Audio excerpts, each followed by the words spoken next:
Welcome to the Gospel according to Kinison. How you like that opening there? That's good. You know, Sherry, I don't know how many watched us right from the very beginning. I know quite a few. I don't know if we can do this. Maybe they can help us, but we'd like to have a opening recorded for our program. But I don't know how you put that on Facebook each week. And you're shaking your head no. I don't know. You have to ask Yeah, your daughter might know. I know that Jack, who? I said your daughter might know how Well, to our do it. granddaughter may know. Anyway. Good morning, Jack Friedman. He said, don't forget. I was just getting ready to mention Jack because he's the one that has said that we need to do that because sometimes we come on, but we're not exactly. In other words, we come on. I'm already into it when sometimes it comes on. Right. And so if you can help us with that, I would really appreciate it. And we want to encourage you to just take a second, go to the Gospel according to Kinison on YouTube, right? Yes. On YouTube, and hit like, that you like it. Good morning, Rochelle Ward and Don Morin and Valerie Jasso. All right. And we love every one of them. Every one of them. Who was one poor Valerie? Don Morin and Cheryl Don Morin. And you know, Cheryl, do you realize the array of people that we have on here? Chris Kyer says he's still in bed because he walked almost 30,000 steps yesterday trying to get Did he really do that? He went on and done that, huh? Yep, because Marathon? No, he did. Yeah, he had a marathon unloading Christmas boxes in his store. I thought at one time he was going to do a marathon or something. Maybe that I got confused. And that's what it's doing. And when does his shop open? In September. Well, whenever that time comes, if he'll give us the address and everything else, we will we'll mention it on our program. And it is it's a Christmas store like no other Christmas store.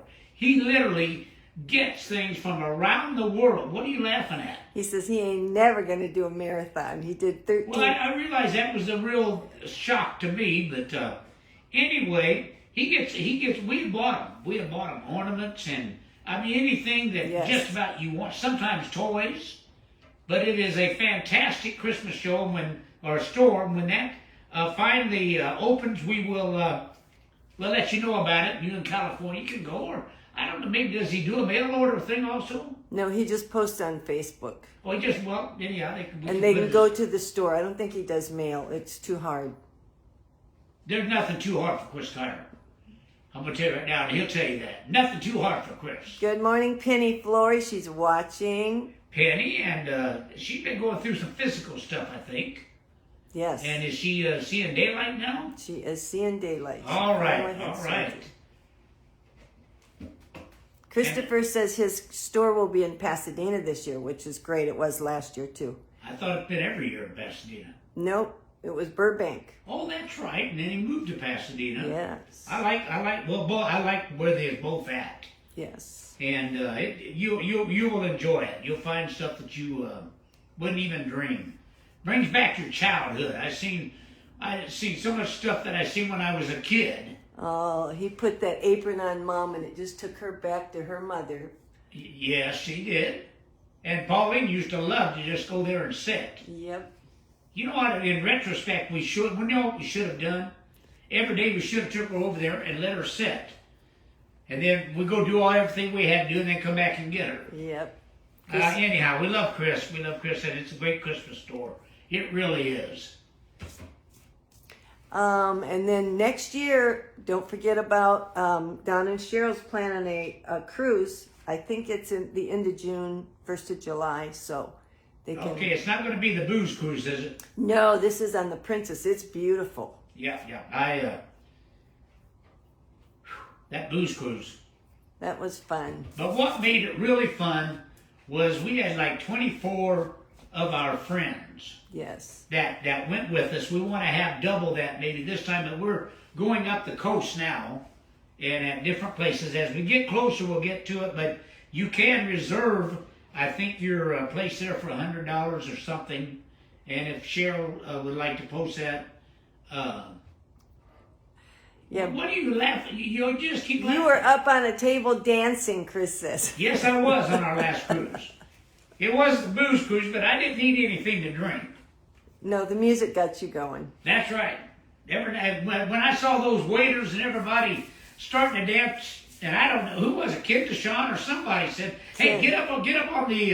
It was Ken. Get up on the table. So we got up on the table, and I was just dancing away. So it's fun. You never know what you'll get to see or do. That is so true. So true. Well, you better preach because time is a wasting. Yes, it is. Yes, it is. And time is valuable. Time is valuable. Good morning, Michael Mesmer. He's in Rapid City, South Dakota. Man, I miss Michael. Yes. You know, they used to come not only to our shows, they used to do shows at our theater, and I don't know if you'll appreciate me saying, but they were always fundraisers, Sherry. Always. Every time he came and did a show, he gave the money to the theater. And one of the best magicians, hypnotists that you will ever see in your life, Michael Mesmer. Love him and his beautiful wife. I want to do something this morning. I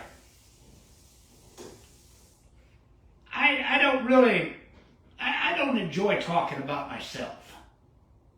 I really don't. I love to talk, but I don't enjoy talking about myself. That's why we don't mention the celebrities that watch us every week, and we have many. That's why we don't mention the preachers. First, also, I think some of the preachers don't want to be mentioned on the program, but they get so much out of what they receive here. And but I want to tell you something, and I believe this with my entire heart. This is a message from God. And I'm not talking about God out there in the sky. I'm talking about the God that lives inside of you. We that watch this program and do the program, we have made a choice to create a better life, to elevate our consciousness. A couple weeks ago, and I think I told you about this, I was with a businessman, and he had asked me if I had went to a large church here in San Antonio, and I said no. So I really don't care for large churches. I said I think they're more of an a social and emotional event, but a social event. I asked him a question. Have you learned anything new at that church? Is there anything you could sit down and say they taught me that I didn't already know? And he was very honest about it.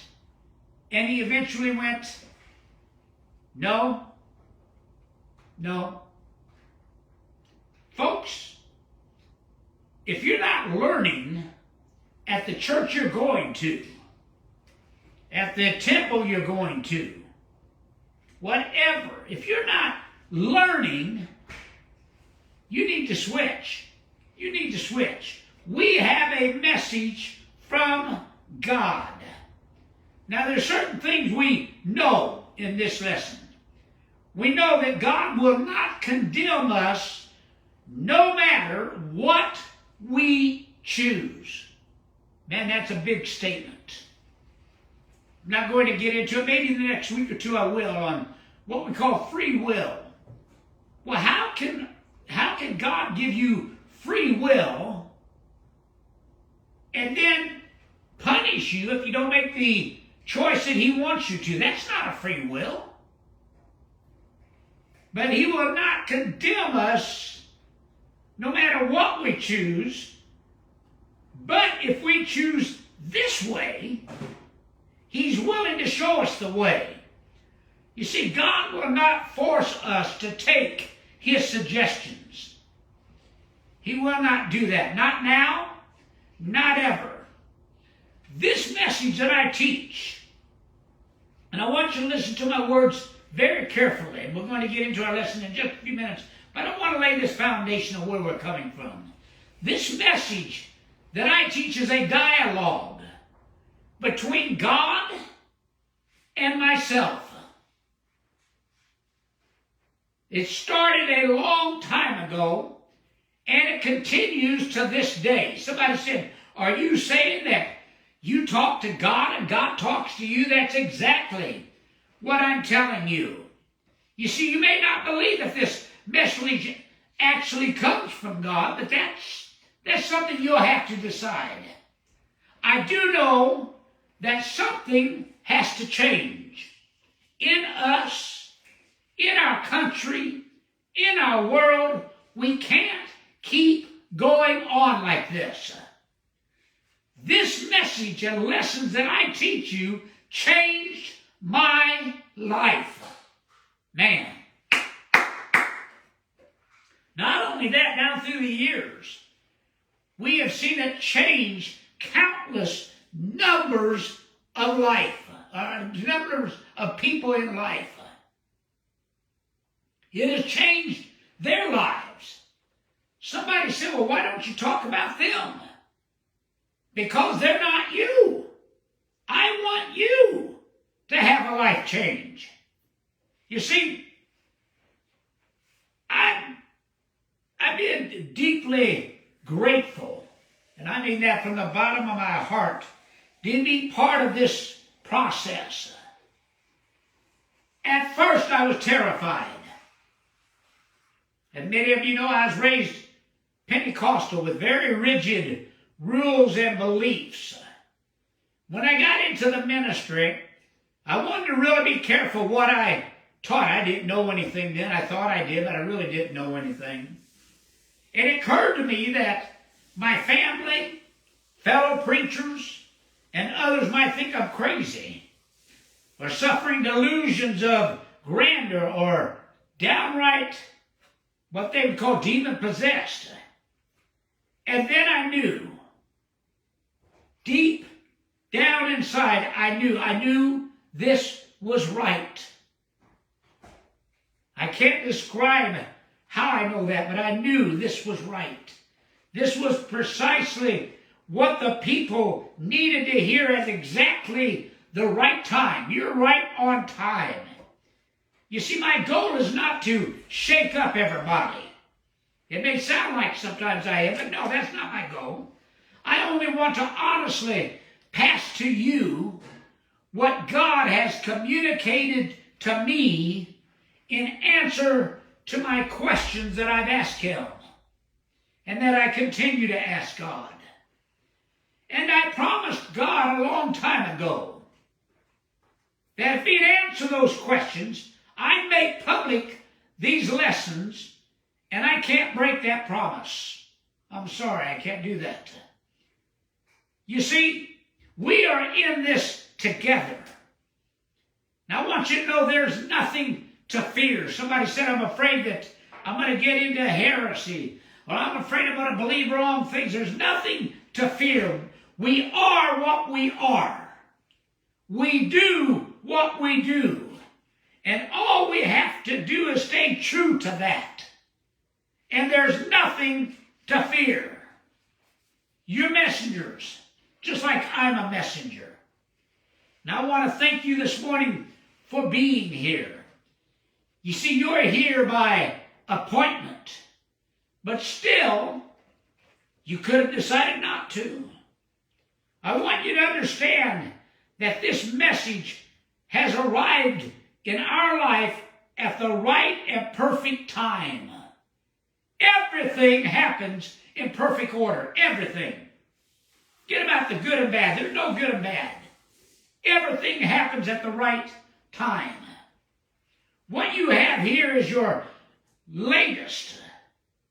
You see, what you have is, how can I describe it? I've got to describe it better than that. What you have here is what you've been looking for a long time. And for some of you, this may be your very first real contact with God. You see, God is going to have an actual conversation with you now through me. I would have said this a few years ago. I wouldn't have said this a few years ago, but I'm saying it now because I've already had such a dialogue. I want to repeat. I know it's possible. God and I carry on dialogues with each other. Usually I ask and he answers.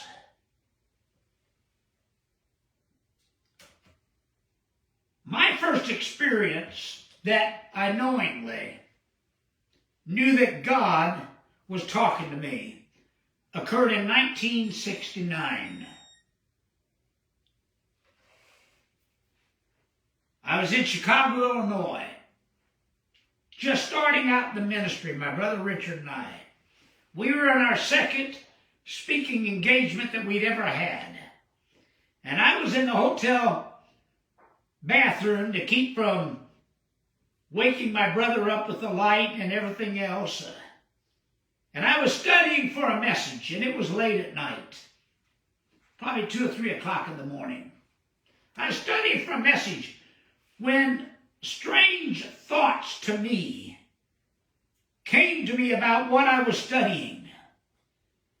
Now, I was raised in church. I was not a novice to what we believed. I called my father in the middle of the night, and I asked him about what I was thinking. I didn't want to believe heresy. And I told him. I called my father and I woke him up. And I said, I have a question. He said, what is it? And I said, how do I know if what I'm believing is right? He asked me a simple question. Now, I had attended 3 different colleges. By the way, I worked anywhere from 2 to 3 jobs at each college. I was at the Illinois Central Junior College for 2 years. I was at the University of Illinois for 2 years. And then I went to the Pinecrest Bible College up in Utica, New York. I paid my way. So I don't get the $10,000 off or $20,000 off. I would like to know if I can have my money back, because I worked 2 to 3 jobs to get through that. He asked me, how does it feel?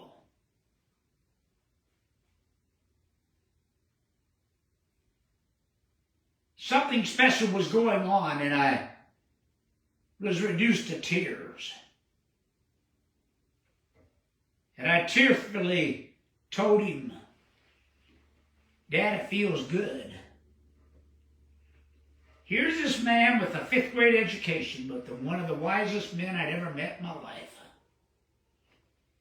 He was about to say something to me that would change my life. Then God is talking to you. That's what he told me. He said, how does it feel? And I said, it felt good. Then God is talking to you. Then he went on and just made one more statement. Your feelings will never get you into trouble, because your feelings are your truth. Man. It's almost emotional for me to even speak about it and to remember it. Since that day, God and I have had a dialogue. One of the first things that God challenged me to do was to study to prove what I believed was wrong. If it was right, I couldn't prove it wrong. God began to direct me in questions that sometimes made me fearful, sometimes happy, sometimes suspicious, curious, but always left me hungry for more. Even when I got out of the ministry and began managing my brother Sam Kinison's career, the dialogue with God did not stop. Because of this dialogue I was having, I lost that and managing Sam, I lost every friend that I thought I had in the ministry. Every single one.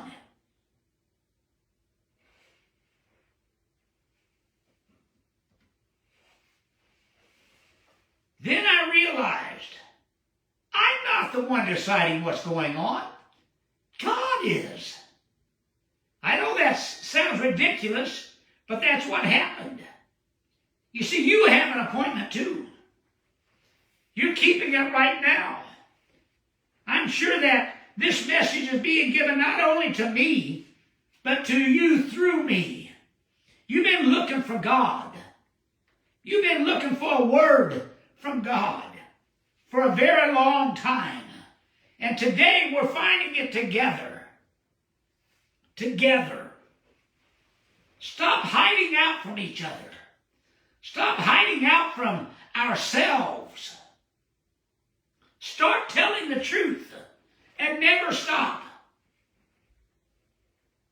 You see, by beginning to tell the truth to yourself about yourself, who you really are, don't filter it through this mind.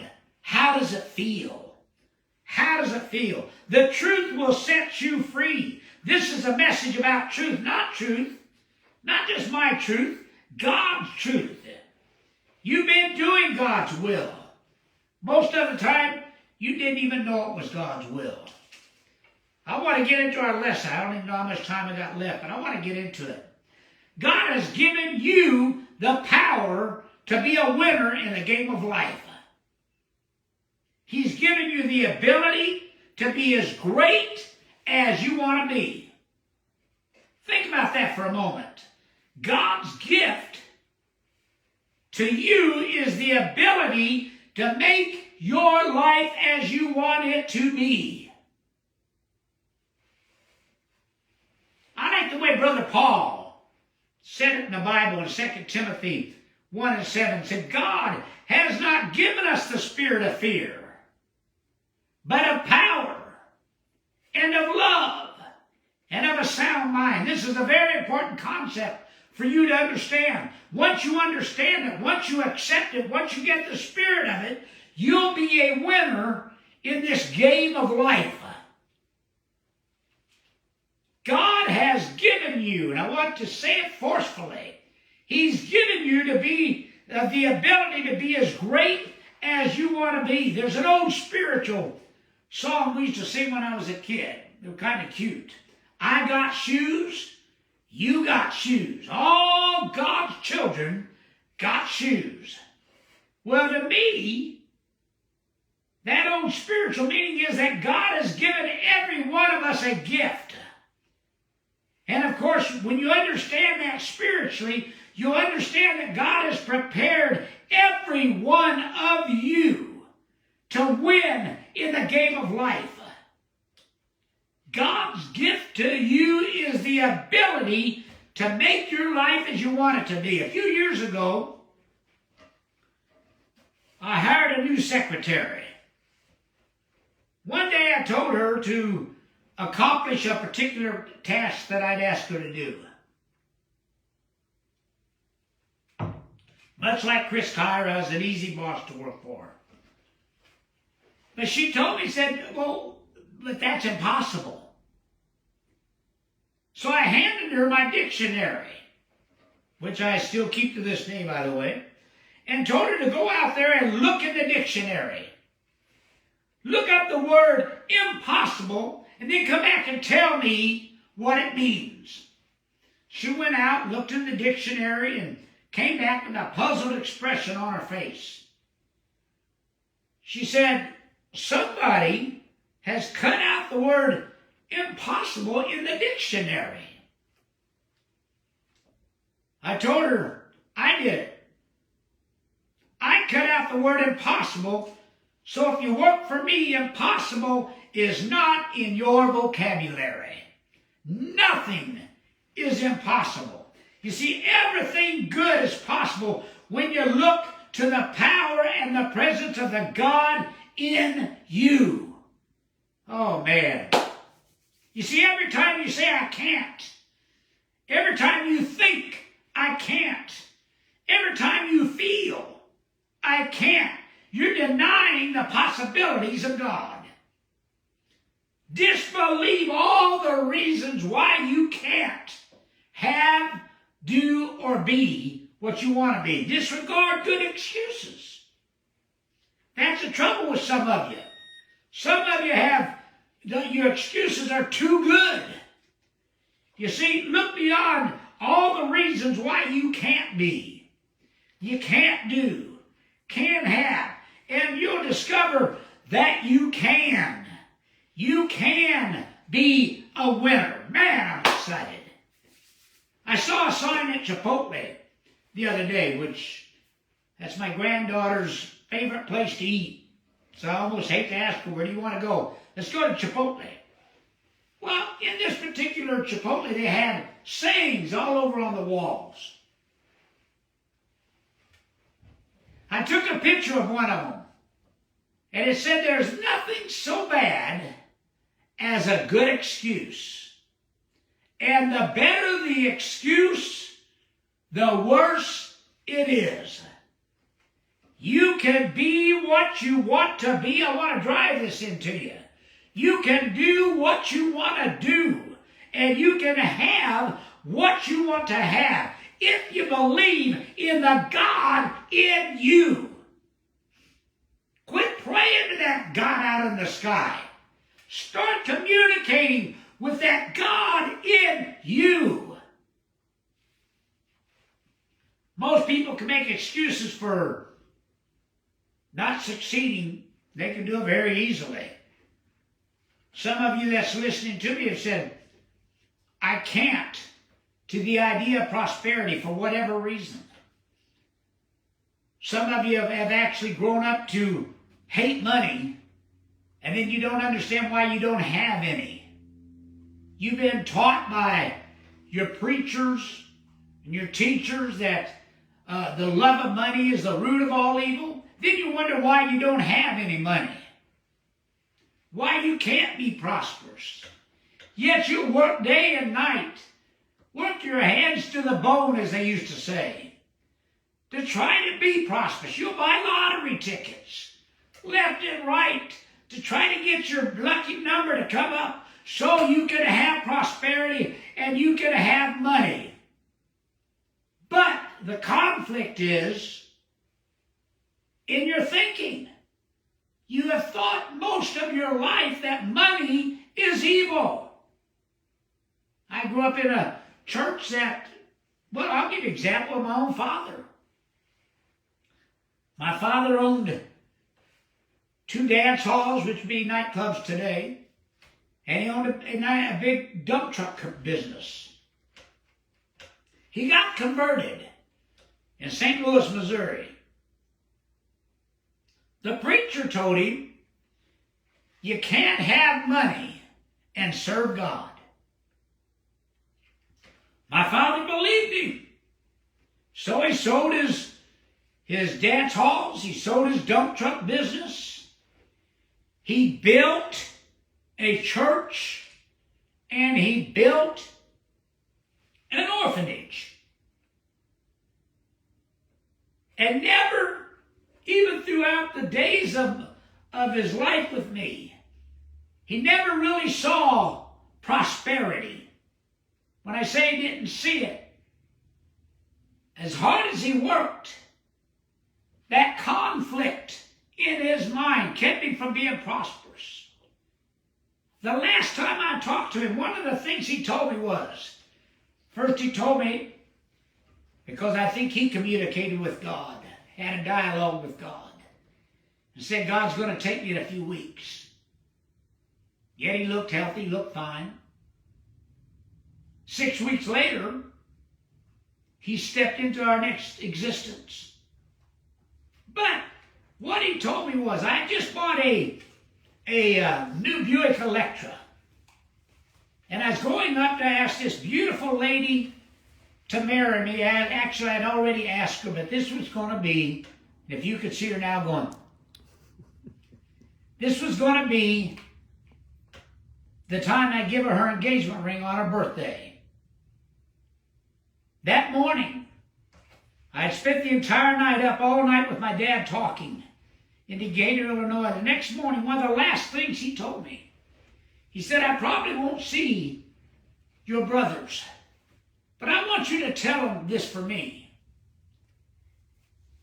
If being a millionaire came by suffering, do you remember that, Sherry? If being a millionaire came by suffering, you tell them, I have suffered enough for all of you to be millionaires. Man, I wish I could have gave this message to my dad. He died without enough money to pay for his plot. But you know what? He's seen, from that other side, he's seen all of us become prosperous and successful. You see, health, happiness, success, and prosperity are for you. You have what it takes because you use what God has put inside you. You know that the God in you, through that God in you, you'll experience more success, more prosperity, more money. You have what it takes to get it all from the God inside of you. You have it. You've got what it takes because God put it in you. Don't deny this God power in you. Don't back away from your responsibility to use His power for your own good. Use it to get ahead. Use it to be a winner in life. Sherry, we're winners. Winners. We're winners.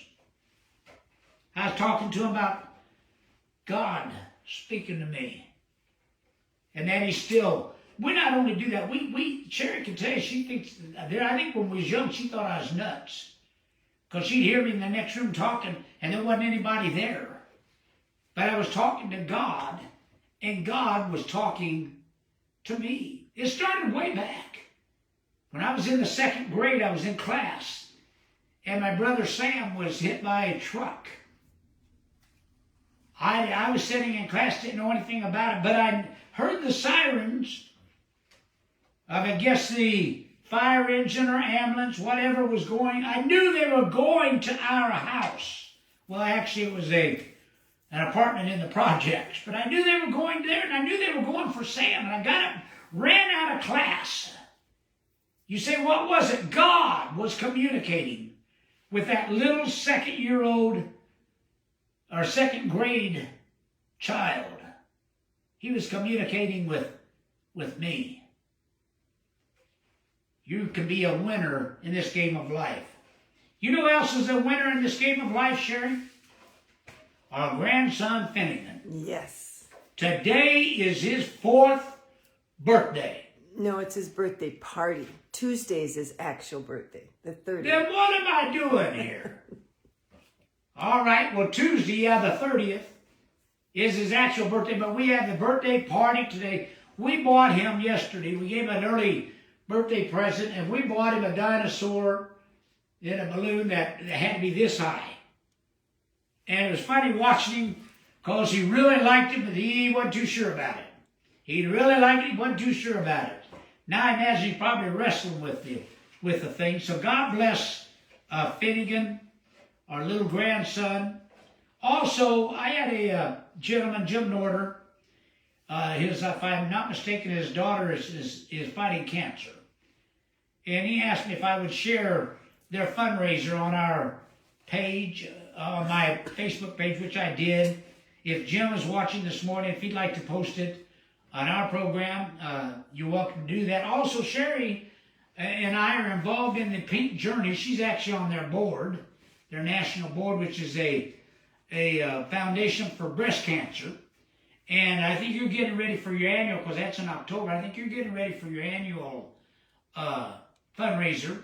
That's one of them, the Pink Journey Foundation. We try to do fundraisers all year because it's an everyday experience. It's not just 1 year, but I did make a post, so they need to read my post. Yeah, she made a post, and but the big push for all the cancer breast cancer organizations are October. Now I want to tell you this: there are other, I won't name them. There's other, especially breast cancer organizations, that 5% of what they raise actually goes for the study of breast cancer. 95% of it goes in salaries, goes in administration costs.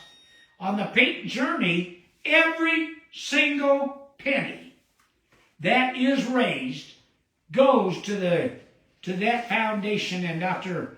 John West is the doctor who saved Sherry's life along with God. Heavenly Father, I thank you for this time you give us this morning. I thank you for letting us drop in some seeds of truth. Let it grow in them. Let them know they have the power. They don't have to wait for some man. They don't have to wait for some event. They have the power to change their life and be a winner in life. Touch those that need a healing. Touch those that need a financial blessing. Touch those that need peace in their life. Bring joy, happiness, and prosperity to them. I'll give you all the praise. Amen. God love you. I love you. Sherry loves you. God bless America. See you next Sunday.